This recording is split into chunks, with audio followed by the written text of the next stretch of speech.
هادي له أشهد أن لا إله إلا الله وحده لا شريك له وأشهد أن محمدا عبده ورسوله أما بعد فإن خير الحديث كتاب الله وخير الهدي محمد صلى الله عليه وسلم وشر الأمور محدثاتها وكل محدثة بدعة وكل بدعة ضلالة وكل ضلالة في النار.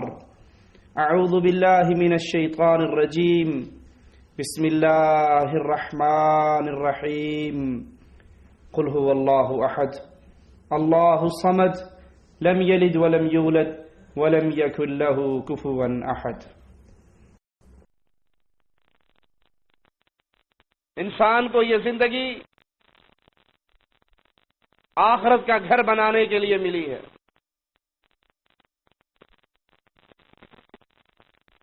اپنی اس نرم ملائم چمڑی کو جہنم کی آگ سے بچانے کے لیے ملی ہے. یہ کھیل تماشا نہیں ہے. قرآن حکیم میں مالک ہمیں درس دیتا ہے أَفَحَسِبْتُمْ أَنَّمَا خَلَقْنَاكُمْ عَبَثًا وَأَنَّكُمْ إِلَيْنَا لَا تُرْجَعُونَ. کیا تم نے یہ گمان کر رکھا ہے کہ ہم نے تمہیں بیکار پیدا کیا ہے اور مرنے کے بعد تم نے لوٹ کر ہماری طرف نہیں آنا ہے؟ یہ بیکار کام بے عقل لوگ کیا کرتے ہیں. بچے جن میں عقل نہیں ہوتی، آپ نے دیکھا ہوگا گھروں کے باہر ریت یا مٹی پڑی ہوتی ہے، بچے جا کر اس میں اپنا پاؤں ڈال کر اس پہ گھروندے بناتے رہتے ہیں کھیل کے لیے. پورا دن کھیلتے رہتے ہیں اور جب کھیل ختم ہو جاتی ہے، گھر آنے لگتے ہیں تو سارے دن کی جو محنت تھی اس کو پاؤں کی ٹھوکر مار کے گرا دیتے ہیں، کیونکہ عقل نہیں ہے، انہیں بے عقل ہے. مالک فرماتا ہے أَفَحَسِبْتُمْ أَنَّمَا خَلَقْنَاكُمْ عَبَثًا وَأَنَّكُمْ إِلَيْنَا لَا تُرْجَعُونَ. کیا تم نے بھی یہ گمان کر رکھا ہے کہ میں نے تمہیں بیکار ہی پیدا کیا ہے؟ تمہاری پیدائش کا کوئی مقصد نہیں ہے؟ کیا تمہارے لیے یہ دنیا کی زندگی ہمیشہ کی زندگی ہے؟ تم نے لوٹ کے میری طرف نہیں آنا؟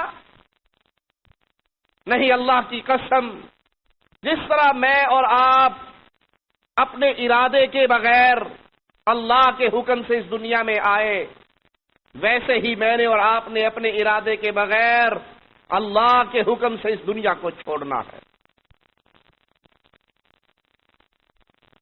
یہ دنیا کبھی کسی کا ہمیشہ ٹھکانہ نہیں رہا. اس زمین کے اوپر، اس زمین کی چھاتی پر کوئی سدا نہیں رہا، اور اگر کسی نے سدا رہنا ہوتا، میرے وہ بھائی خاص طور پہ ان جملوں کو سنیں جن کو شیطان نے یہ جملہ یاد کرا دیا ہے، اے جہاں میٹھا اگلا جہاں کہ ڈٹھا. جو اذان سنتے ہیں مسجد میں آنا نصیب نہیں ہوتا، جو حی علی الصلاۃ کا آوازہ سنتے ہیں ٹیلی ویژن کے سامنے سے اٹھنا ان کے لیے بڑا بوجھل ہوتا ہے. جو مؤذن کا آوازہ سنتے ہیں الصلاۃ خیر من النوم، کمبل کو لے کر کروٹیں بدل کر نرم بستر میں سو جاتے ہیں. وہ کہتے ہیں کون مرے گا کون اٹھے گا، بابر عیش کو اس کے عالم دوبارہ نیس. بابر نے کہا تھا دنیا میں مزے کر لو، نہ دوسرا جہان ہونا ہے نہ سوال و جواب ہونا ہے. اگر اس دھرتی پہ ہمیشہ کسی نے رہنا ہوتا، میرے پیارے آقا، میرے پیارے نبی، میرے پیارے امام، قائد اعظم، رہبر اعظم، امام اعظم محمد رسول اللہ صلی اللہ علیہ وسلم، آپ کو کبھی موت نہ آتی. آپ نے تو کہا تھا سیدہ کائنات سیدہ عائشہ رضی اللہ تعالی عنہا کو، ایک بندے کو اللہ نے اختیار دے دیا ہے، چاہے وہ دنیا میں رہے، دنیا کو پسند کر لے، چاہے وہ ہماری ملاقات کو پسند کر لے، ہمارے پاس آ جائے، جنتوں کو پسند کر لے، سیدہ کائنات رو کر کہتی ہے یا رسول اللہ صلی اللہ علیہ وسلم، آپ دنیا کو اور اللہ کی جنت کو پسند کر لو۔ آپ نے فرمایا نہیں عائشہ، میں نے اللہ کی ملاقات کو پسند کر لیا۔ جب امام الانبیاء علیہ الصلوۃ والسلام زمین کی چھاتی پہ ہمیشہ نہ رہے، آپ کے پیارے اصحاب نے آپ کو بھی قبر کے اندر اتار دیا۔ فاطمہ پوچھتی ہے رضی اللہ تعالی عنہا سیدنا انس سے کہ تمہارے دل میں، تمہارے جگر میں وہ قوت برداشت کہاں سے آئی کہ تم نے اپنے ہاتھوں سے محمد کریم صلی اللہ علیہ وسلم کے پیارے جسم مبارک پر مٹی ڈال دی؟ وہ کہتے ہیں رو کر حسنین کی ماما، یہ ہم نے اپنی خوشی سے نہیں کیا، یہ شریعت کی تعلیم کے سامنے ہم مجبور تھے۔ جب نبی کریم صلی اللہ علیہ وسلم فوت ہو گئے، قبر میں دفن ہو گئے، یہ جہان چھوڑ گئے، اللہ کی جنتوں میں چلے گئے، آپ کی قبر جنت کا باغ بن گیا۔ کیا کوئی اور ہے جو یہ کہے میں نے نہیں مرنا؟ کیا کوئی اور ہے جو یہ کہے کہ مجھ پر موت نہیں آنی؟ پیارے حبیب محمد کریم صلی اللہ علیہ وسلم سے نہ پیارا کوئی پیدا ہوا، نہ پیارا پیدا ہوگا، نہ پیارا پیدا ہو سکتا۔ کائنات کے سردار، انبیاء کے سردار، اولیاء کے سردار محمد الرسول اللہ صلی اللہ علیہ وسلم جب وہ بھی اس دنیا کو چھوڑ گئے، پھر ہم میں سے کوئی یہ سمجھے کہ دنیا کماؤ، دنیا میں مگن رہو، دنیا کے لیے جیو، دنیا کے لیے مرو، آپ پہ ڈٹھی ویسی اٹھیں گے تو دیکھا جائے گا، ابھی سے فکر کرنے کی کیا ضرورت ہے؟ تو پھر یاد کر لے کہ شیطان اس کو اپنے جال میں پھنسا چکا ہے۔ جو اپنی کھلی ہوئی آنکھوں سے لوگوں کے جنازے اٹھتے ہوئے دیکھتا ہے، جو اپنے ہاتھوں سے اپنے دوستوں کی آنکھوں کو بند کرتا ہے، جو اپنے ہاتھوں سے اپنے پیاروں کو قبر میں اتارتا ہے، جو اپنے ہاتھوں سے لوگوں کے جنازوں کو کفن دیتا ہے، جو اپنے ہاتھوں سے غیروں کے یتیم بچوں کو چپ کرواتا ہے، عورتوں کو بیوہ ہوتے دیکھتا ہے، بچوں کو یتیم ہوتے دیکھتا ہے، اسے یہ یقین نہ آئے کہ آج کسی کا جنازہ میں نے اٹھایا ہے، کل میرا کوئی اور اٹھائے گا۔ آج کسی کی آنکھیں میں نے بند کی ہے، منہ میں نے بند کر کے کپڑا باندھا ہے، پاؤں کے انگوٹھے ملائے ہیں، ہاتھ پاؤں سیدھے کیے ہیں، آج میں کر رہا ہوں، کل کوئی میرے ساتھ کرے گا۔ آج میں اپنے دوست کی ڈیڈ باڈی اس کے وارثوں کو بھیجنے کے لیے پریشان ہوں، کل کوئی میرے ہی ساتھ، میری ڈیڈ باڈی کے ساتھ یہ عمل کرے گا۔ جو یہ سارے مناظر دیکھے اور پھر بھی اسے یقین نہ آئے، سمجھ لے کہ وہ شیطان کا شکار ہو چکا ہے۔ یہ زندگی بڑی کھلی ہوئی کتاب ہے، یہ زندگی بڑی کھلی ہوئی دعوت ہے، یہ زندگی بڑی کھلی ہوئی آواز ہے جو انسان کو بلاتی ہے، پکارتی ہے۔ غفلت کی نیند سے جاگ، ایک دن ہوگا یہ اٹھتے ہوئے ہاتھ ڈھلک جائیں گے، یہ چمکتی ہوئی آنکھیں بے نور ہو جائیں گی، یہ بولتی ہوئی زبان لڑکھڑا اٹھے گی، یہ دھڑکتا ہوا دل پتھر ہو جائے گا۔ لوگوں، اس وقت کی کامیابی سب سے بڑی کامیابی ہے۔ اس موقع پہ جس کو اللہ کے فرشتوں نے آ کر یہ کہہ دیا، اپنی پاکیزہ روح کو باہر نکال، تیرا اللہ تجھ سے راضی ہے، وہ کامیاب ہے۔ جس کی روح کو فرشتوں نے جنت کے لبادوں میں لپیٹ لیا، آسمان کی طرف لے کے چل پڑے، آسمان کے دروازے کھل گئے، زمین و آسمان خوشبوؤں سے معطر ہو گئے، فرشتوں کی آوازیں گونجی، کس خوش نصیب کی روح ہے یہ کامیاب ہے۔ اور جس سے یہ کہا گیا اپنی خبیث روح کو باہر نکال، تیرا اللہ تجھ سے بڑا ناراض ہے۔ اللہ تجھے تیرے پیارے ناموں کا واسطہ ہے، ہم جتنے بیٹھے ہیں ہم میں سے کوئی ایسا بدنصیب نہ ہو جس کو موت کے وقت تیری ناراضگی کا پیغام سننے کو ملے،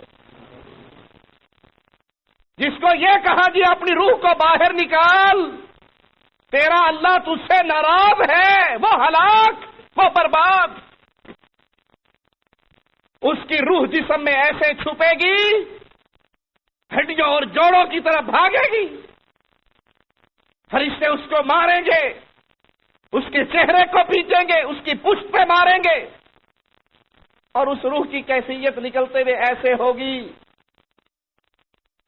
جیسے ایک ململ کا باریک کپڑا کانٹے کی جھاڑیوں پہ ڈال دو، ہر کانٹا اس میں اپنی جگہ بنا لے، ایک پلو کو پکڑ کے کھینچ لو، وہ کپڑا کیسے تار تار ہو جاتا ہے۔ ظالم انسان کی روح نکلے گی، اس کی ہڈیوں کا ایک ایک جوڑ توڑ دیا جائے گا، اس کی رگ رگ کٹ اٹھے گی، اس خوف کے ساتھ کہ مجھے نکالا جا رہا ہے، اور پیغام یہ ہے کہ اللہ ناراض ہے۔ اس گھڑی کی تیاری کر لو، اس موت کے لمحات کو اپنے سامنے یاد رکھو، اور اللہ کی قسم جس کو موت یاد ہو وہ کبھی اللہ سے غافل نہیں ہو سکتا۔ جس کو مرنا یاد ہو، جس کو قبر کی اندھیر کوٹھڑی میں لیٹنا یاد ہو، وہ کبھی نماز کے وقت میں ٹیلی ویژن دیکھتے ہوئے بیٹھ نہ سکتا ہے۔ جس کو یاد ہو میں اللہ کے سامنے کھڑا کیا جاؤں گا، اللہ کے سوال ہوں گے، مجھے جواب دینے ہوں گے، اللہ اور میرے درمیان کوئی ترجمہ کرنے والا نہ ہوگا، جب تک میں جواب نہیں دے سکوں گا میرے قدم وہاں سے ہلیں گے نہیں۔ کیا وہ نماز کے وقت میں کرکٹ میچ کے لیے نماز چھوڑ سکتا ہے؟ کیا فجر کی نماز وہ سو کے گزار سکتا ہے؟ کیا لقمہ منہ میں جانے سے پہلے وہ اپنے دل سے یہ تمیز کا غم اور ہم مٹا سکتا ہے یہ حلال ہے یا حرام؟ جس کو یقین ہو میں نے اللہ کے دربار میں کھڑے ہونا ہے، سیدنا امیر المومنین عمر رضی اللہ عنہ وارضا مدینے کی گلی سے گزر رہے، صبح کا وقت قریب ہونے کو ایک عورت کی آواز سنتے ہیں جو اپنی بیٹی سے کہہ رہی ہے، بیٹا دودھ میں پانی ملا دو۔ تو بیٹی وہ مومنہ لڑکی کہتی ہے، ماں آپ کو نہیں پتا امیر المومنین نے منع کیا ہے، امیر عمر نے منع کیا ہے۔ ماں کہتی ہے، بیٹا امیر المومنین کوئی ہمارے دروازے پہ کھڑے ہیں، وہ کوئی موجود ہے اس وقت جو ہمیں دیکھ لیں گے اور سزا دیں گے؟ کہا، ماں اگر امیر المومنین عمر نہیں دیکھ رہے، عمر کا رب تو دیکھ رہا ہے۔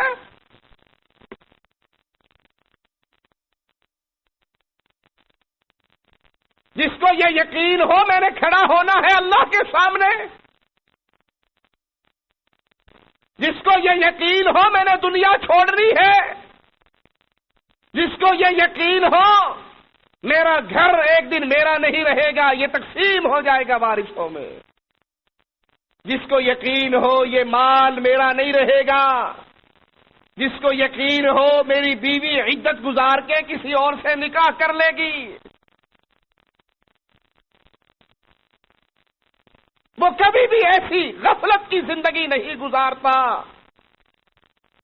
وہ کبھی بھی غفلت کی نیند نہیں سوتا، اس کو تو گھڑی گھڑی اپنے رب کی عدالت کے اندر پیشی یاد آتی ہے۔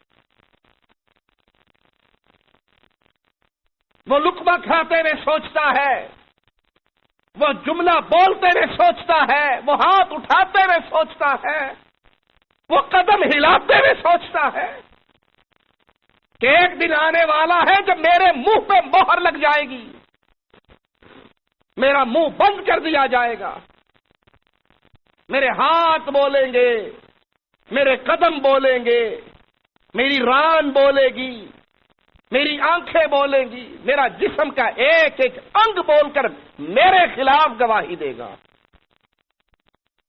اس وقت مجھے کون بچائے گا؟ رسول اللہ صلی اللہ علیہ وسلم فرماتے ہیں انسان اپنے دائیں طرف دیکھے گا، اس کو اپنے اعمال نیکیوں کی صورت میں نظر آئیں گے، وہ بائیں طرف دیکھے گا اسے اپنے گناہ نظر آئیں گے، اپنے اعمال نظر آئیں گے، اپنے سامنے دیکھے گا جہنم کی آگ دہک رہی ہوگی۔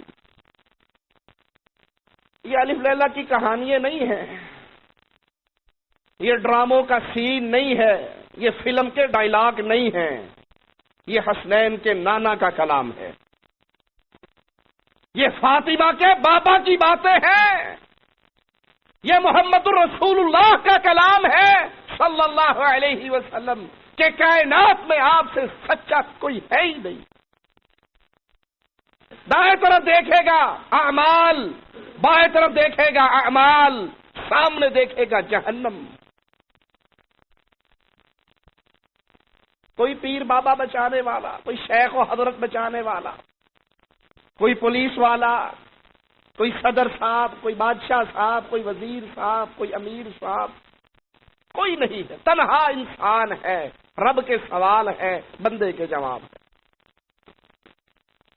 اسی لیے پیارے حبیب علیہ السلام فرماتے ہیں بنتی خذی من مالی ما شئتی، اے فاطمہ جو جی میں آتا ہے بابا کے مال میں سے لے جا۔ فاطمہ عمل کرنا، اگر اللہ نے تجھے پکڑ لیا میں تیرا بابا ہوتے ہوئے تجھے چھڑا نہیں سکوں گا۔ لوگوں اور کون کس کے سہارے پہ گناہ کرے، کس کے سہارے پہ مسجدوں کو بے آباد کرے؟ یہاں پیارے نبی خاتون جنت سے کہہ رہے ہیں، جنت کی عورتوں کی سردار سے کہہ رہے ہیں، جنت کے نوجوانوں کی ماں سے کہہ رہے ہیں بیٹی عمل کر لینا، پکڑی گئی تو میں نہیں چھڑا سکوں۔ کیا ہمیں بھی یقین ہے کہ ایک دن ہم نے اللہ کے سامنے کھڑے ہونا ہے؟ اگر یقین ہو تو ہمارا رشتہ اللہ کی بستی سے جڑ جائے، اگر یقین ہو ہمارا رشتہ رب کے قرآن سے جڑ جائے، یہ قرآن ہمارے گلے کا ہار بن جائے۔ اور آج مسلمانوں کی جتنی دوری اللہ کے قرآن سے ہے شاید اور کسی چیز سے اتنی دوری نہ ہو۔ ہر بندہ سوچ لے، اردو نیوز روزانہ پڑھتا ہے، جیو پہ خبریں ڈیلی سنتا ہے، بی بی سی روزانہ پڑھتا ہے، دیکھتا ہے، دوستوں کی مجلس آباد کرنے کے لیے کیرم بورڈ کی گیم، لوڈو کی گیم، عمران سیریز، جاسوسی ڈائجسٹ، خواتین میگزین، اس کو پڑھنے کے لیے اپنا ٹائم نکال ہی لیتا ہے۔ کوئی عمرے پر، کوئی حج پر رشتہ دار آ جائیں، ان کی ملاقات کے لیے وقت نکل ہی آتا ہے۔ مجھ سمیت سب بندے سوچیں، اللہ کہنے والے کو پہلے سوچنے کی توفیق دے، ہم قرآن کے لیے ڈیلی کتنا وقت نکالتے ہیں؟ یہ قرآن جو اللہ کا کلام ہے، یہ قرآن جو میرے اور آپ کے نام رب کی طرف سے خط ہے، کیا میں نے اور آپ نے زندگی میں ایک بار، زیادہ نہیں، زیادہ کا سوال نہیں، زندگی میں ایک بار سورۃ فاتحہ سے لے کے ناس تک میں نے ترجمے کے ساتھ اس کو پڑھ کر دیکھا ہے اللہ نے کیا کہا ہے؟ اللہ نے کس چیز سے روکا ہے، کس کا حکم دیا ہے؟ یہ قرآن وہ کتاب ہے جس کی بنیاد پر یا جنت ملے گی یا جہنم ملے گی۔ کون جنت میں کون جہنم میں فیصلہ قرآن سے ہوگا، اللہ کے کلام پہ فیصلہ ہوگا۔ کیا ہم نے اس قرآن کو زندگی میں ایک بار ترجمے سے پڑھا ہے؟ کیا اپنے وقت کے 24 گھنٹوں میں 8 گھنٹے تو نیند کے نکال لیں، 12 گھنٹے جاگنے کے نکال لیں، اس 12 گھنٹے کے اندر کیا میں نے آدھا گھنٹہ قرآن کے لیے ڈیلی رکھا ہوا ہے؟ ہماری ہلاکتوں کے اسباب میں سے بہت بڑا سبب ہے، جس قرآن پہ عمل کر کے اس مکے کے بدو جو جہالت کے کٹہروں میں گرے ہوئے تھے، گڑھوں میں گرے ہوئے تھے، اس سے بڑی جہالت کیا ہوگی؟ ایک شخص آتا ہے رسول اللہ صلی اللہ علیہ وسلم کے پاس ایمان لانے کے لیے، اپنے ہاتھ کو آگے بڑھاتا ہے بیعت کرنے کے لیے، پھر اپنا ہاتھ پیچھے کر لیتا ہے۔ اللہ کے پیارے رسول صلی اللہ علیہ وسلم پوچھتے ہیں تو نے اپنا ہاتھ پیچھے کیوں کیا؟ وہ جواب میں کہتا ہے مجھے گناہ اپنا یاد آ گیا، اگر آپ یہ گارنٹی دو کہ اسلام لانے سے میرا وہ گناہ معاف ہو جائے گا پھر مسلمان ہوتا ہوں۔ اور وہ گناہ یہ ہے یکے بعد دیگرے میں نے اپنی کئی بیٹیوں کو زندہ زمین میں دفن کیا۔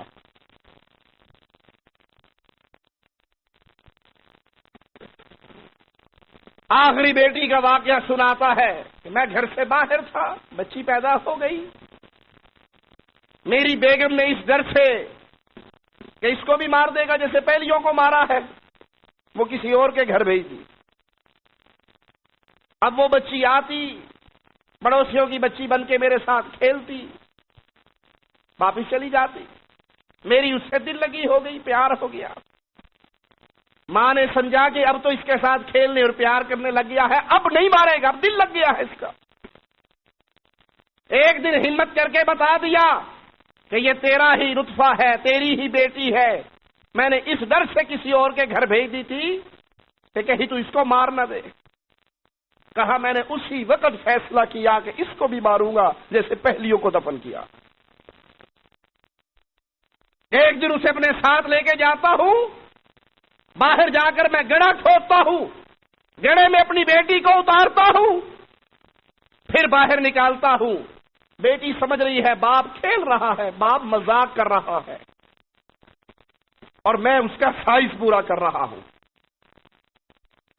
آخری بار جب اس کے قد کے برابر حساب سے گڑھا کھد گیا، میں نے اس کو اس میں اتارا، مٹی ڈالنی شروع کی، تو شروع میں تو سمجھتی رہی بابا کھیل رہا ہے، مذاق کر رہا ہے، لیکن جب میری اس بچی کا جسم جکڑا گیا، اسے بھی یقین ہو گیا کہ باپ مارے گا۔ اس نے رو کر کہا بابا میں تجھ سے زندگی کی بھیک مانگتی ہوں اور کچھ نہیں مانگوں گی، مجھے نہ مار، میں قیامت کے دن اللہ کے دربار میں کھڑے ہو کے تجھ سے اپنے گناہ کا سوال کروں گی۔ صحابہ کہتے ہیں ہم نے رسول کریم صلی اللہ علیہ وسلم کے چہرے کو دیکھا، آپ کی آنکھوں سے آنسو موتیوں کی طرح گر رہے۔ کہنے لگا یا رسول اللہ صلی اللہ علیہ وسلم میرا دل اتنا پتھر ہو چکا تھا کہ میں مٹی ڈالتا رہا اور میری اس آخری بیٹی کی چیخیں اس مٹی میں دفن ہو گئی۔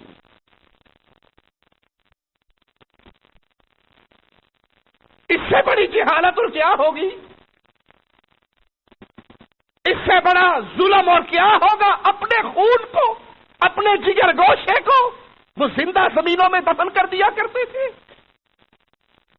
لیکن جب قرآن کو سینے سے لگایا، وہی لوگ قوم کے سردار بنے، لوگوں کے رہبر بنے، لوگوں کے رہنما بنے۔ اس قرآن نے زندگیوں میں انقلاب برپا کر دیا۔ صحابی آ کر کہتے ہیں صبح یا رسول اللہ صلی اللہ علیہ وسلم، میرے پیارے نبی کا نام آئے تو پیار سے کہا کرے صلی اللہ علیہ وسلم۔ یہ سودا گھاٹے کا نہیں ہے، یہ نقد پرافٹ ہوتا ہے اس دینی محفلوں میں بیٹھنے کا۔ ایک دفعہ آپ کہو گے صلی اللہ علیہ وسلم، اللہ آپ پر 10 رحمتیں نازل فرما دے گا۔ بد نصیب ہے وہ، بدبخت ہے وہ، بخیل ہے وہ جس کے سامنے حسن و حسین کے نانا کا نام آئے اور اس کی زبان صلی اللہ علیہ وسلم کا ترانہ نہ گائے۔ آ کر کہنے والا کہتا ہے یا رسول اللہ صلی اللہ علیہ وسلم، کھلیان میں قرآن پڑھ رہا تھا، رات کی تاریکی تھی، میرا گھوڑا بھدکنے لگ گیا. میں اس کے قریب گیا, مجھے آسمان کی طرف سے کچھ سائے نظر آئے, ہلکی ہلکی روشنی اس کے اندر. میں قرآن کی تلاوت روک دیتا, گھوڑا بھدکنا چھوڑ دیتا.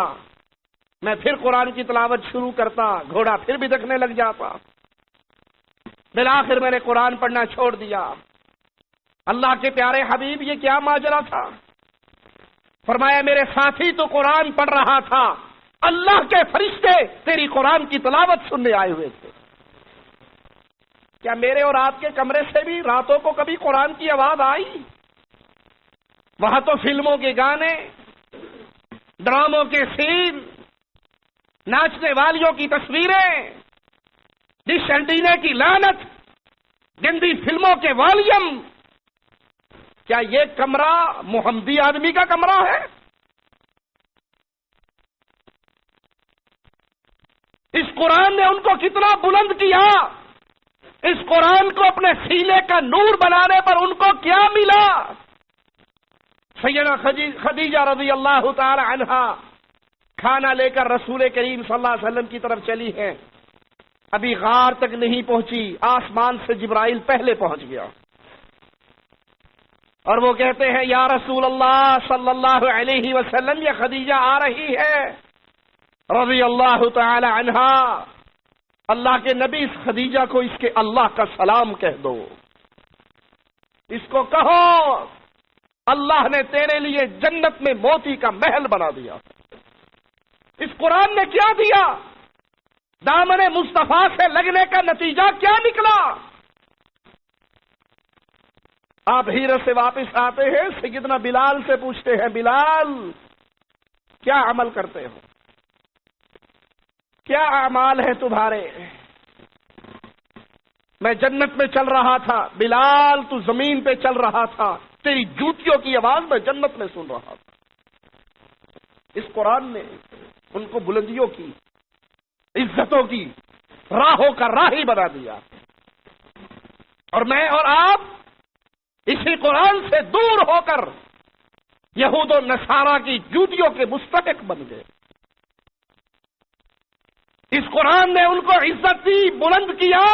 ہم نے اس قرآن کو چھوڑا, دین مصطفیٰ کو چھوڑا, پیارے نبی کو چھوڑا, پیارے نبی کی شریعت کو چھوڑا, اس سے منہ موڑا. دیکھ لیجئے مسلمان ہر جگہ پہ ذلیل ہوتے ہوئے نظر آئیں گے.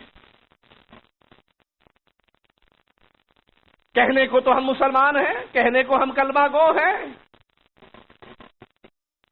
جمعہ بھی پڑھ لیتے ہیں, عید کی نماز پہ بھی آ جاتے ہیں, ختنہ ہم نے کروائی ہوئی ہے, اقامے پہ ہمارا نام مسلم مذہب لکھا ہوا ہے, لیکن کیا ہم مسلمان ہیں؟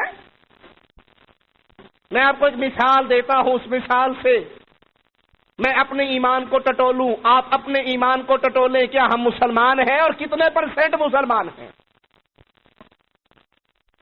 اگر یہ فرض کر لیا جائے کہ رسول اللہ صلی اللہ علیہ وسلم آج دنیا میں تشریف لے آئے, مثال پہ غور کرنا اللہ کے لیے, پیارے حبیب آج دنیا میں تشریف لے آئے,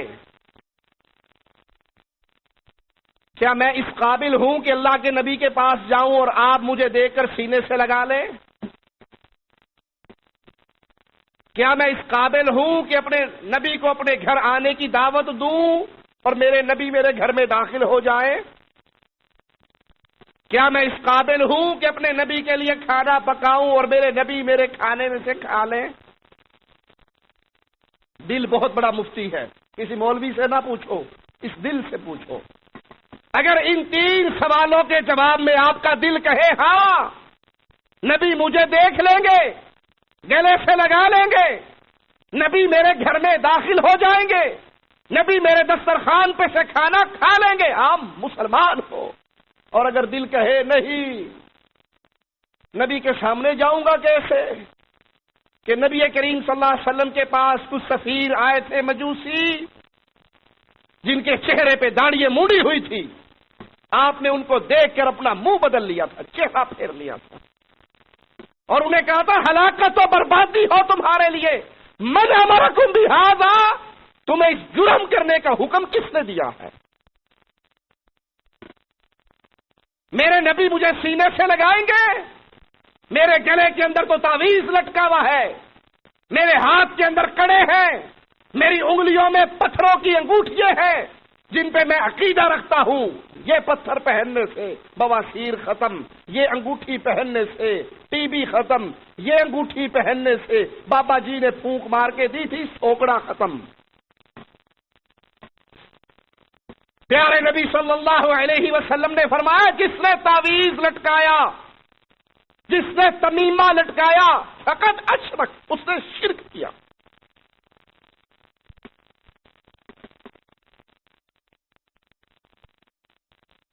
یہ نبی کا امتی ہے جس کا اللہ سے رشتہ ٹوٹ کے پتھروں پہ آ گیا۔ میں اپنی اور آپ کی بات نہیں کرتا، میرے پیارے حبیب کے صحابی صلی اللہ علیہ وسلم، ان کے ہاتھ میں پیتل کا ایک کڑا تھا۔ اللہ کے نبی صلی اللہ علیہ وسلم پوچھتے ہیں یہ کیا ہے؟ وہ صحابی جواب میں کہتے ہیں عرب کے اندر ایک بیماری واہنا ہے، اس واہنا بیماری کے علاج کے طور پہ یہ چھلا، یہ کڑا، یہ موندری، یہ میں نے پہنی ہوئی ہے، یہ پہن لو تو وہ بخار، وہ بیماری حملہ آور نہیں ہوتی۔ یہ کون ہے؟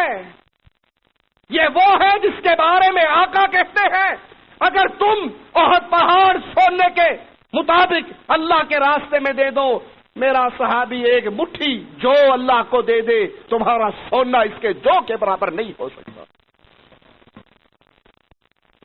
آپ پوچھتے ہیں کیا ہے؟ کہا فلاں بیماری کا علاج۔ آج ہمارے ہاں بھی کرتے ہیں نہیں، کسی سے پوچھو یہ کیا ہے، تسی نہیں مانتے جی وہ بڑی سرکار دے دربار تو لے آ کے پائی سی، جدوں دی پائی ہے ادوں دی ماشاءاللہ طبیعت بڑی فریش بہندی ہے۔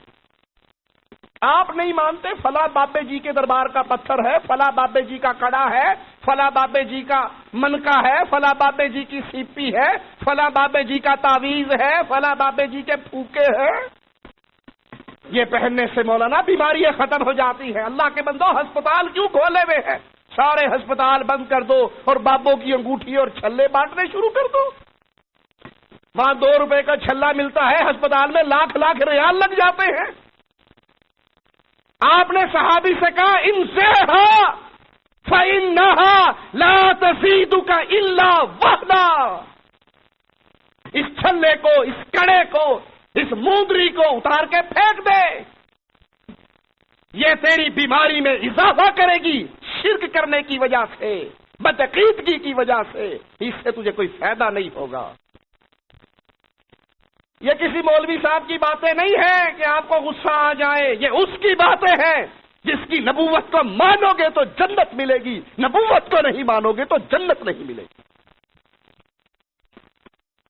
انزہا، اس کو پھینک دو، اتار دو، وَلَوْ مُتَّ وَهِيَ عَلَيْكَ مَا أَفْلَحْتَ أَبَدًا۔ جس بھائی نے اپنے گلوں میں تعویذ لٹکائے ہوئے، بازو پہ تعویذ باندھے ہوئے، انگلی میں یقیق پتھر کے انگوٹھیاں پہنی ہوئی، اس امیدوں کے ساتھ یہ پتھر پہننے سے فلاں بیماری دور، وہ میرے رسول کا جملہ سنے جو میرے پیارے حبیب صلی اللہ علیہ وسلم نے اپنے صحابی سے کہا وَلَوْ مُتَّ وَهِيَ عَلَيْكَ مَا أَفْلَحْتَ أَبَدًا۔ اگر یہ انگوٹھی پہنے پہنے، یہ کڑا پہنے پہنے تیری موت واقع ہو گئی، اے میرے ساتھی تو فلاح نہیں پا سکے گا۔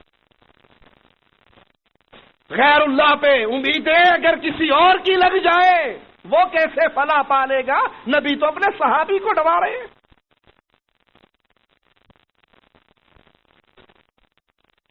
اللہ کے حبیب علیہ الصلوۃ والسلام تو اپنے پیاروں کو سمجھا رہے ہیں، ان کی عقیدے کی اصلاح کر رہے ہیں۔ یہ قرآن ہے، اس سے جڑ جائیے، اور جو قرآن سے جڑتا ہے وہ رحمان سے جڑ جاتا ہے۔ جو قرآن سے دور ہو جائے وہ رحمان سے دور۔ قرآن سے دور ہو جاؤ، مولویوں کا دھندا چلنے لگ جاتا ہے۔ جو مولوی صاحب کہتے ہیں پبلک مان لیتی ہے، مولوی کی دکانداری چلتی رہتی ہے۔ 2 رکعت نماز انے راجو حال امام دا ہوئی میرا اللہ اکبر۔ اور اگر قرآن پڑھنے لگ جاؤ، قرآن کا ترجمہ سیکھ لو، پھر انسان اپنے رحمان اللہ کی محبت میں ڈوب جاتا ہے۔ اس کو پتا ہوتا ہے وہ میرا اللہ ہے، وہ مجھے کبھی تنہا نہیں چھوڑے گا۔ جو آنکھ رات کو اللہ کے لیے روتی ہے، تہجد کی نماز میں آنسو بہاتی ہے، مصطفیٰ فرماتے ہیں رب کے ڈر سے رونے والی آنکھ پہ اللہ جہنم حرام کر دیتا ہے۔ یہ ممکن ہے انسان قرآن سے جڑے اور رحمان سے نہ جڑے؟ اللہ سے دوری کا سبب کیا ہے؟ ہمیں پتہ ہی نہیں اللہ نے کیا کہا ہے۔ میں آپ کو مثال دیتا ہوں، یہ مثالیں دینے کا مقصد آپ کے دل میں بات اتر جائے۔ آپ کا بیٹا ایسے ملک میں رہتا ہے جہاں عربی بولی جاتی ہے، آپ کو عربی پڑھنی آتی ہے، ترجمہ نہیں آتا۔ آپ کا بیٹا آپ کو خط لکھتا ہے عربی زبان میں، آپ پڑھ لیتے ہو، آپ کو پتہ نہیں ہے بیٹے نے کیا کہا ہے، کیا خیال ہے؟ اللہ کے لیے، اللہ کے لیے اس مثال پہ غور کرنا۔ آپ اس خط کو پڑھ کے، چوم کے، آنکھوں سے لگا کے، ریشمی غلاف میں لپیٹ کے اوپر روشن دان میں رکھ دو گے؟ جی رات کا ٹائم بھی ہوگا تو موٹر سائیکل نکال کے کسی عربی ٹیچر کے دروازے پہ جاؤ گے، آپ اسے کہو گے مجھے معاف کرنا، میں رات کو آپ کو تنگ کرنے کے لیے آ گیا، میرے بیٹے کا دبئی سے خط آیا ہے، عربی میں لکھا ہے، اللہ کی قسم مجھے نیند نہیں آئے گی جب تک یہ نہیں پتا لگے گا کہ بیٹے نے لکھا کیا ہے، بیٹے نے کہا کیا ہے، بیٹے نے مانگا کیا ہے، بیٹے نے طلب کیا کی ہے، آئے گا کب، صحت کیسی ہے، نوکری کیا کر رہا ہے۔ میرے ماں باپ کے دل کو، ماں کے دل کو چین ملے گا جب پتہ لگ جائے بیٹے نے اپنے خط میں یہ لکھا ہے۔ آپ تو پردیش میں رہنے والے، آپ کو یہ باتیں جلدی سمجھ آئیں گی۔ بیٹا جب ماں کو خط لکھتا ہے، ماں ایک دفعہ خط پڑھ کے پھاڑ کے پھینکتی نہیں ہے، اس خط کو اپنے تکیے کے نیچے رکھ لیتی ہے، جب بیٹا یاد آتا ہے وہ اپنے بیٹے کا خط نکال کے پڑھنے لگ جاتی ہے، رونے لگ جاتی ہے، اسے اس خط سے بیٹے کی خوشبو آتی ہے۔ میرے بابا فوت ہو گئے، ان کے خط آج تک میرے پاس رکھے ہوئے، جب مجھے باپ یاد آتا ہے میں اپنے بابا کے خط نکال کے پڑھنے لگ جاتا ہوں۔ بیٹوں کو اپنے باپ کے خط سے پیار، باپ کی خوشبو آتی ہے، باپ کو اپنی اولاد کے خطوں سے خوشبو آتی ہے۔ سمجھنے کی کوشش کرتے ہو نا؟ ارے کیا یہ قرآن میرے اللہ کا خط نہیں ہے، میرے اور تیرے نام؟ کیا یہ قرآن اللہ کی طرف سے نہیں آیا؟ یہ میرے اور آپ کے لیے ہدایت کا نور نہیں ہے؟ میں اس کو الحم شریف سے لے کے والناس تک پڑھ جاتا ہوں، کیا مجھے پتا ہوتا ہے اللہ نے کیا کہا ہے؟ اللہ نے کس سے منع کیا ہے؟ اللہ نے کیا کرنے کا حکم دیا ہے؟ اللہ کس سے ناراض ہوتا ہے؟ اللہ کس سے راضی ہوتا ہے؟ پتہ ہی نہیں۔ جب اللہ سے یوں تعلق ٹوٹتے ہیں، پھر یہ گردنیں جو اللہ کے جھکنے کے لیے، اللہ کے سامنے جھکنے کے لیے بنی تھی، وہ پتھروں پہ جھکتی ہے۔ وہ پھر یہ شیطانی جملے شیطان یاد کرا دیتا ہے، ساڈیاں سندا نہیں، انہاں دیاں موڑدا نہیں، ساڈی انہاں دے اگے، انہاں دی او دے اگے، آؤ بابے کے گیڑے مار لیں۔ وہ سمجھتا ہے بابا بڑی محبت کرنے والا ہے، اور بھول جاتا ہے جتنی تیرے رب کو تجھ سے محبت ہے تیری ماں کو بھی نہیں ہے۔ اللہ کی محبت اپنے بندوں سے ماں کی محبتوں سے بڑھ کر ہے۔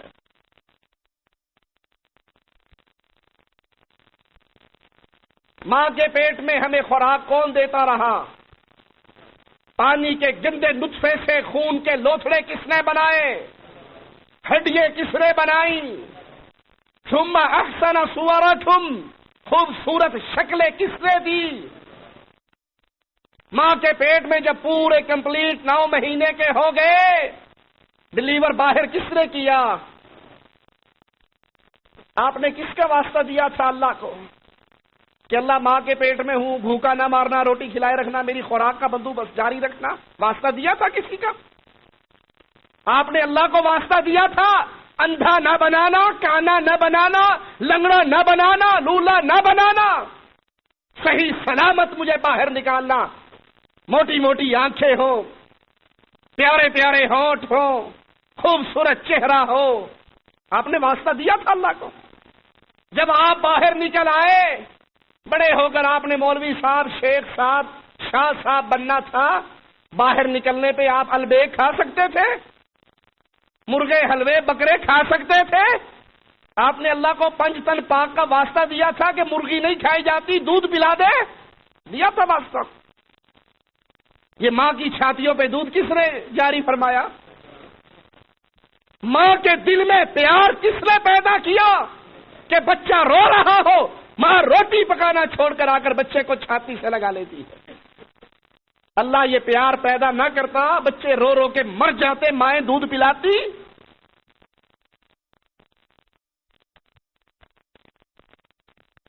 مثال سے سمجھیے، ایک باپ اپنے بیٹے کو، جس بیٹے کو بولنا نہیں آتا، اللہ کے لیے اعلی مثال، اس کو چھوٹے ہوتے کے منہ کے اندر بسکٹ ڈالتا ہے، جوس پلاتا ہے، دودھ پلاتا ہے، مکھن چٹاتا ہے، شہد چٹاتا ہے، اور اس کے دل میں یہ ہے یہ بچہ بڑا ہوگا، ابو ابو ابو، بابا بابا بابا کہہ کے میرے آگے پیچھے گھوما کرے گا، مجھ سے مانگا کرے گا، مجھے کتنی خوشی ہوگی۔ ابھی تو یہ بول نہیں سکتا، میں بغیر مانگے اس کو دے رہا ہوں، کبھی تو مانگے گا، کبھی تو بولے گا، کبھی تو شکریہ ادا کرے گا۔ ابو جان جب مانگنا نہیں آتا تھا آپ کھلاتے تھے، آج مانگنا آ گیا ہے، آپ کے علاوہ کس سے مانگوں؟ آپ تو میرے باپ ہیں۔ یہ بیٹا مانگنے کے قابل ہو جائے، پچھلے احسانات کا بدلہ مہربانی کے الفاظ کہہ کر چکانے کے قابل ہو جائے۔ آپ سب باپ ہو جو بے اولاد ہیں، اللہ سے دعا ہے اللہ ان کی جھولیوں کو ہرا فرما دے۔ جن کو اولاد دی ہے اللہ سے دعا ہے ان کو نیک بنا دے، ان کے لیے صدقہ جاریہ بنا دے، آنکھوں کی ٹھنڈک بنا دے۔ اب یہ بیٹا جو بغیر مانگے آپ کی جیب خالی کرواتا رہا، جب اس قابل ہو گیا کہ آپ کے سامنے ہاتھ پھیلا کر کے بابا 1 ریال دے دو، بابا دودھ پلا دو، بابا بروس کھلا دو، اس کیفیت پہ پہنچ کر آپ سے نہ مانگے، چوراہے پہ کھڑا ہو کر گزرنے والے غیر لوگوں سے کہے باپ نہیں روٹی کھلاتا، بھوک سے مر رہا ہوں تو روٹی کھلا دے، باپ نہیں کھلاتا تو کھلا دے، اور آپ یہ جملے سن رہے ہو، آپ کے دل پہ کیا گزرے گی؟ آپ کہو گے تجھ سے بڑا ظالم کون ہے؟ جب مانگنا نہیں آیا تھا، بغیر مانگے میں نے تجھے کھلایا تھا، تیرے کپڑے بچپن میں کون لایا کرتا تھا، تجھے دودھ کون پلایا کرتا تھا، تیرا فریزر کون گرم کرتا تھا، تو بیمار ہو جائے ساری ساری رات کون جاگا کرتا تھا، تجھے کندھے سے لگا کر کون سلاتا تھا، تو پیشاب کر دیتا تھا، خشک گود میں تجھے اٹھا لیا کرتا تھا، گلے بستر پہ خود لیٹ جایا کرتا تھا۔ بجائے یہ کہ تو پچھلے احسانوں کا بدلہ چکائے، باپ کے ذمہ جھوٹ بولتا ہے، باپ نہیں کھلاتا چاچا تو کھلا دے، باپ نہیں سنتا پڑوسی تو سن لے۔ اللہ کے لیے اعلی مثال۔ جب آپ یہ کہتے ہو اللہ ہماری نہیں سنتا، پیروں کے در پہ جانا پڑے گا، قبروں پہ جھکنا پڑے گا، بابے کی چوکھٹ پہ سجدے کرنے پڑیں گے، پیر کی قبر کا طواف کرنا پڑے گا، نعرہ حیدری مارنے پڑیں گے، اور اللہ کا واسطہ ہے رب کے اوپر جھوٹ بولنے والوں، اللہ سنتا نہیں ہے، پیٹ میں کس نے سنی تھی؟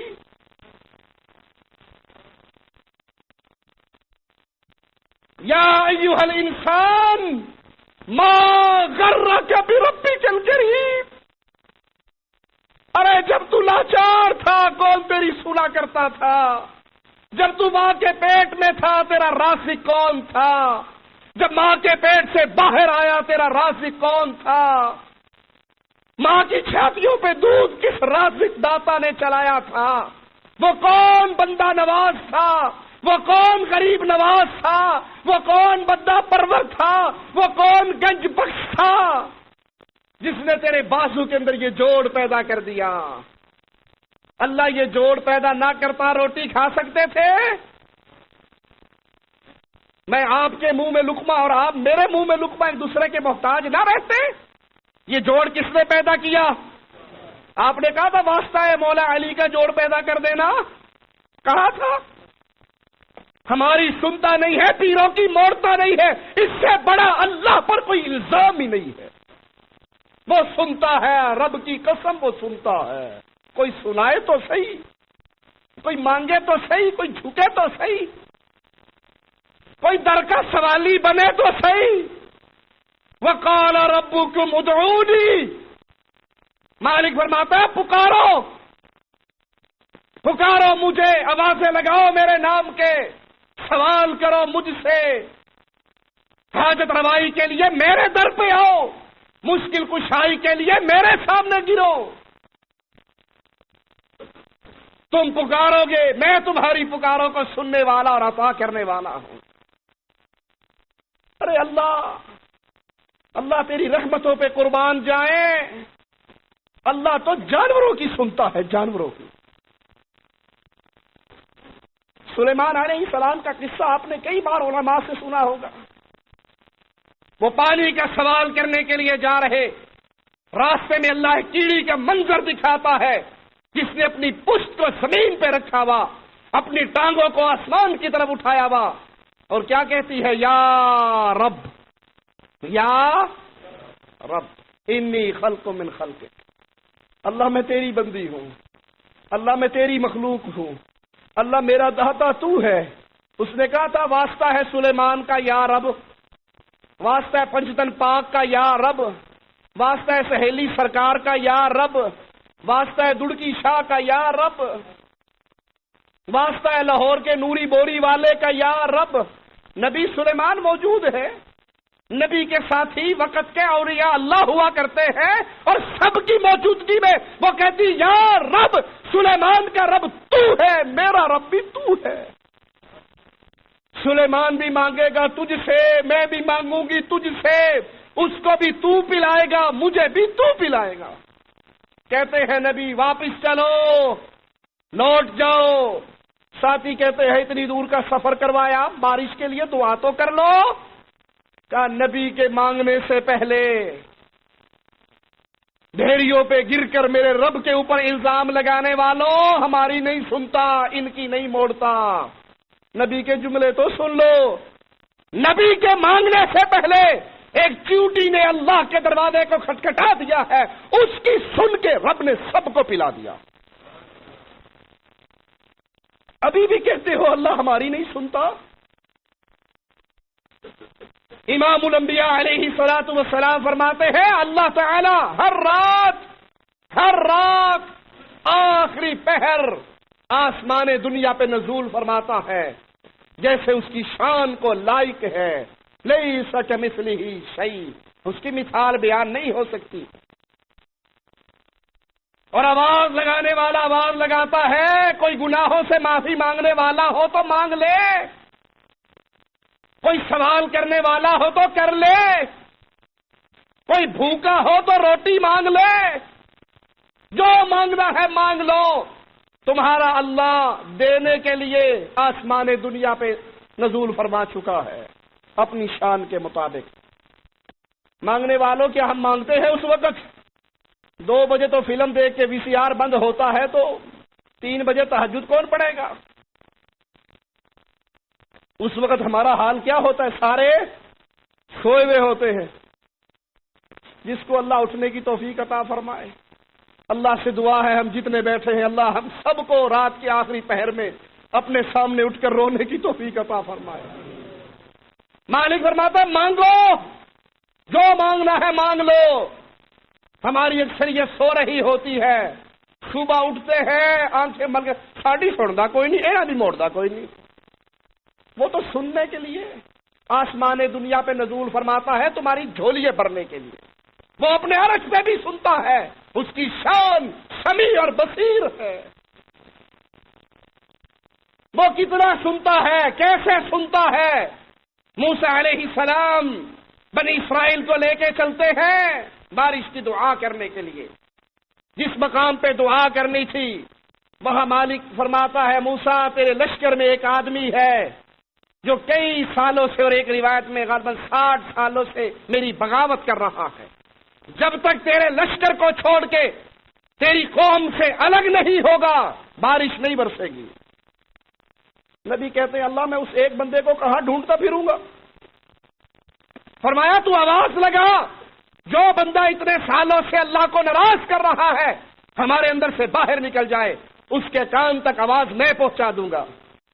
موسیٰ علیہ السلام نے آواز لگائی، اس بندے کے پردہ سماعت سے آواز ٹکرائی، یہ شیطان کا دھوکہ ہے، میں اتنا پاپی ہوں، پتہ نہیں معاف ہوں گا یا نہیں۔ 30 سال سے تو نماز پڑھی نہیں، اب پڑھنے کا کیا فائدہ، میرے بڑے گناہ اللہ معاف نہیں کرے گا، یہ شیطان کا دھوکہ ہے۔ ارے تیری روح حلق میں اٹکنے سے پہلے اگر تو نے گردن جھکا کے ایک مرتبہ سچے دل سے اللہ سے معافی کا سوال کر لیا، اللہ زندگی بھر کے گناہ معاف کر دے گا۔ اس کے پردہ سماعت سے موسیٰ علیہ السلام کا وعدہ ٹکراتا ہے، اس کی زبان نہیں ہلتی، وہ دل ہی دل میں اپنے اللہ سے لو لگاتا ہے، کہتا ہے اللہ اگر میں اب باہر نکلا میرے پلے کچھ رہ جائے گا؟ ہر بندے کہیں گے او پاپی جان دے ہے، اس کی وجہ سے بارش رک گئی تھی، بڑا پلیت ہے، بڑا گناہگار ہے۔ اللہ میں سچے دل سے معافی مانگتا ہوں، معاف کر دے، آج کے بعد تجھے کبھی ناراض نہیں کروں گا۔ اللہ ایسی معافی کی توفیق مجھے اور آپ کو عطا فرمائے، جو اپنے کمروں میں جائے تو ڈش اینٹینے کی لعنت کو توڑ کے باہر پھینک دے، اللہ پچھلی معاف کر دے، آئندہ نہیں دیکھوں گا۔ جو سکرین پہ تھرکتی ہوئی کنجریوں کے وجود کو دیکھنے کی حالات کو توڑ دے اور کہ اللہ معاف کر دے، آئندہ نہیں دیکھوں گا۔ اس نے سچے دل سے کہا اللہ معاف کر دے، آئندہ نہیں تجھے ناراض کروں گا۔ بارش برسنے لگ گئی۔ موسیٰ علیہ السلام نے کہا اللہ ابھی تو آپ کا فرمان تھا کہ جب تک وہ نہیں نکلے گا بارش نہیں برسے گی، وہ تو نہیں نکلا، رحمت کی کنیاں تو گرنے لگ گئی۔ کہا موسیٰ اتنے سالوں کے پاپی نے ایک دفعہ سچے دل سے مجھے پکار کر کہا معاف کر دے، موسیٰ میں نے سارے ہی معاف کر دیے۔ موسیٰ علیہ السلام کہنے لگے اللہ پھر مجھے بھی دکھا دے وہ خوش نصیب کون ہے جس کی زندگی بھر کی خطائیں ایک معافی نامے سے معاف ہو گئی، مجھے بھی دکھا دے وہ کون ہے۔ کہا موسیٰ جب تک وہ میرا باغی رہا میں نے اس کے اوپر پردے ڈالے رکھے، آج تو میرا پیارا بن گیا، میں اس کے پردوں کو کیسے چاک کر دوں؟ اب بھی کہتے ہو اللہ ہماری نہیں سنتا۔ رسول کریم صلی اللہ علیہ وسلم فرماتے ہیں دن کی روشنی جب چھا جاتی ہے اللہ اپنے ہاتھوں کو کھولتا ہے جیسے اللہ کی شان کے لائق ہے اور وعدہ دیتا ہے رات کے اندھیروں میں چھپ کے گناہ کرنے والے مجھ سے معافی مانگ لے، دن ہو گیا ہے میں تیرے رات کے سارے گناہ معاف کر دوں گا۔ تو نے کنڈیاں لگا لی تھی، سب کی نظروں سے چھپ گیا تھا، رب سے تو نہیں چھپا تھا۔ رات ہوتی ہے مالک پھر اپنے ہاتھوں کو پھیلاتا ہے جیسے اس کی شان کے لائق ہے اور آواز لگاتا ہے دن کی روشنی میں گناہ کرنے والے، رات پھیل گئی اندھیرے میں ہی میرے پاس آ کر ایک مرتبہ سر کو سجدے میں رکھے معافی تو مانگ، میں تیرے دن کے گناہوں کو معاف کر دوں گا۔ آخری بات سنا کے اپنی بات ختم کرتا ہوں۔ امام احمد ابن حنبل رحمۃ اللہ علیہ کا بڑا عجیب واقعہ آتا ہے۔ وہ ایک گاؤں میں گئے، عشاء کی نماز مسجد میں پڑھی، انجان تھے اس گاؤں میں، کوئی جاننے والا نہ تھا۔ مسجد کے خادم سے کہا مجھے مسجد میں سو لینے دے۔ اس نے کہا ہمارے مسجد کے اندر یہ نظام نہیں ہے، ہم مسافروں کو سونے نہیں دیتے، یار جاؤ باہر جاؤ اپنا راستہ پکڑو۔ کہا میں اجنبی آدمی ہوں، میرا تو کوئی ہے ہی نہیں اس گاؤں میں، اچھا میں تیرے کمرے میں تیری جوتیوں کو ہٹا کر یہاں پہ لیٹ جاتا ہوں، رات ہی گزارنی ہے، صبح چلا جاؤں گا۔ کہ اجنبی آدمی ہو غیر آدمی ہو میں کیسے اپنے کمرے میں داخل کر لوں؟ اس سے بحث تکرار ہو رہی۔ ہوٹل کا مالک، سرائے کا مالک، دیہاتوں میں سرائے ہوتی ہے، وہ آ گیا۔ وہ خادم کہنے لگا یہ مولوی صاحب ہے، مجھ سے بحث کر رہے کہ میں نے مسجد میں سونا ہے یا تیرے کمرے میں سونا ہے۔ انہوں نے کہا کوئی بات نہیں، آپ میرے پاس آ جاؤ، میری سرائے میں آرام کر لو، مسافر ہو تو آرام کرو۔ امام صاحب اس کی سرائے میں چلے گئے۔ امام احمد ابن حنبل رحمۃ اللہ علیہ تہجد کی نماز کے لیے اٹھے، کیا دیکھتے ہیں وہ سرائے کا مالک آٹا گوندھ رہا ہے۔ صبح کی ناشتے کے لیے تیاری کر رہا، آٹا گوندھ رہا، اور اس کی زبان سے استغفر اللہ استغفر اللہ استغفر اللہ استغفر اللہ، ہاتھ آٹے گوندھنے میں لگے ہوئے، زبان سے استغفر اللہ کا ترانہ چل رہا۔ بڑے حیران ہوئے کہ یہ کوئی مولوی صاحب، کوئی شاہ صاحب، کوئی پیر صاحب، کوئی بظاہر کوئی اتنی بڑی شخصیت نہیں، عام آدمی، سرائے کا مالک ہے، بڑا استغفار کرتا ہے۔ اس کے پاس جا کے بیٹھ گئے، کہنے لگے تو اتنا استغفار کر رہا ہے، تجھے کچھ ملا بھی ہے اس کے بدلے میں؟ جملے سنیے گا، اور کبھی رب سے نا امید نہ ہونا، کبھی ڈھیریوں پہ نہ گرنا، یہ سب مردے ہیں، یہ سب مردے ہیں۔ زندے کو چھوڑ کر مردوں سے مانگتے ہو؟ امام صاحب پوچھتے ہیں تجھے کچھ ملا ہے استغفار کے بدلے میں؟ وہ سرائے کا مالک کہتا ہے آج تک کوئی ایسی خواہش نہیں جس کو دل میں رکھ کر میں نے کثرت سے استغفار نہ کیا ہو اور اللہ نے وہ تمنا پوری نہ کر دی ہو۔ کہتا بس ایک دعا ہے، 1 مہینہ سے زیادہ ہو گیا میں اس خواہش کو دل میں رکھ کر استغفار کر رہا ہوں، وہ نہیں پوری ہو رہی، پتہ نہیں اللہ کب پوری کرتا ہے۔ امام صاحب نے پوچھا وہ کیا خواہش ہے؟ کہا میرے دل میں ویسے ہی خواہش آ گئی کہ اللہ تیرے دین کا بہت بڑا امام ہے احمد ابن حنبل، میرا جی چاہتا ہے میں اس کی زیارت کر لوں۔ یہ دل میں رکھ کر میں استغفار کر رہا ہوں، آٹا گوندھ رہا ہوں تو استغفر اللہ، روٹیاں پکا رہا ہوں تو استغفر اللہ، فارغ بیٹھا ہوں تو استغفر اللہ۔ امام صاحب کہتے ہیں اے میرے ساتھی، مجھے نہیں پتا کیا چیز مجھے کھینچ کر تیرے گاؤں کی طرف لے کر آئی ہے، میں احمد ابن حنبل ہوں، مجھے نہیں پتا کیا چیز مجھے کھینچ کے یہاں پر لے آئی، وہ تیرا یہ استغفار تھا۔ ایک آیا تھا آنے والا عمر ابن خطاب کے پاس رضی اللہ عنہ وارضہ، کہنے لگا رزق کی کمی ہے، آپ نے کہا استغفار کیا کر۔ دوسرا آیا کہنے لگا بارشیں نہیں ہو رہی، آپ نے کہا استغفار کیا کر۔ تیسرا آیا باغات خشک ہو گئے، کہا استغفار کیا کر۔ چوتھا آیا بیٹے نہیں ہو رہے، کہا استغفار کیا کر۔ وہ چلے گئے تو شاگرد نے پوچھا امیر المومنین مریض الگ الگ آئے، گولی ساروں کو ایک دے دی؟ کوئی مرض لے کے آیا، کوئی بیماری لے کر آیا، کوئی کچھ لے کر آیا، علاج سب کا ایک۔ فرمانے لگے میں نے اپنے پاس سے یہ علاج نہیں کہا، یہ تو قرآن علاج بتاتا ہے۔